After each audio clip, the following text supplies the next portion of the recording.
High guys, welcome back to my channel. আশা করি তোমরা সবাই ভালো আছো আর আমরাও খুব ভালো আছি। আজকে একটা নতুন রেসিপি নিয়ে তোমাদের সামনে চলে এসেছি। আজকে তোমাদের শেয়ার করব চুষি পিঠের রেসিপি। দেখতে থাকো। আর এখানে প্রথমত আমরা চালের গুঁড়ো নিয়ে নিয়েছি। প্রথমে কড়াইতে জল দিয়ে তাতে সামান্য লবণ দিয়ে চালের গুঁড়ো দিয়ে দিতে হবে। দিয়ে এবার ওটাকে নেড়ে চেড়ে একটা শক্ত ডো বানিয়ে নিতে হবে। এবার মা যেভাবে ওটাকে মাখলো শক্ত শক্ত করে আটার মতো ওইভাবে মেখে নিতে হবে। এখন আমরা চুষিগুলো কেটে নেব। দেখতে থাকো। ডোটা যদি তোমাদের নরম মনে হয় তাহলে একটুখানি চালের গুঁড়ো দিয়ে করবে। আমি এখানে সামান্য অল্প অল্প চালের গুঁড়ো দিয়ে নিচ্ছি, আমার হাতে না হলে লেগে যাচ্ছিল। এইভাবেই কাটতে হবে।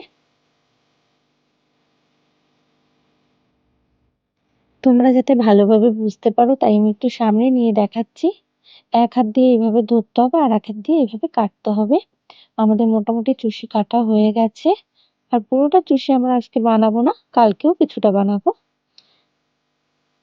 আর চুষি পিঠে বানানোর জন্য দুধ বেশি দিতে হবে। যতটা দুধ ইউজ করবে তত খেতে টেস্টি হবে। এখানে দেখো আমরা 2 লিটার গরুর দুধ নিয়েছি আর পাউডার দুধও দেব। ওই পাশে দেখো মা গরম জলের মধ্যে দুধ দিয়ে গুলিয়ে নিচ্ছে। এখানে আমাদের দুধ ফুটে গেছে আর দুধের মধ্যে দেওয়া হয়েছিল এলাচ। এবার মা চুষিগুলো অ্যাড করে দেবে। দুধ যখন ফুটে উঠবে তখন চুষি অ্যাড করতে হবে।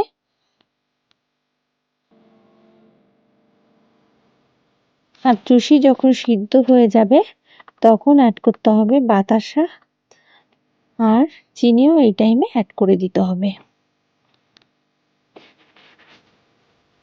তারপর কিছুক্ষণ ফুটে উঠলে নামিয়ে ফেলতে হবে।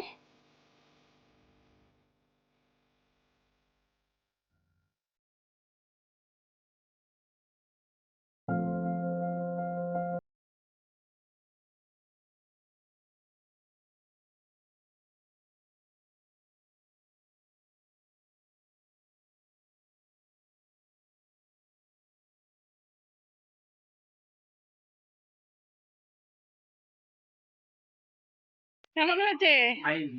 খুব সুন্দর।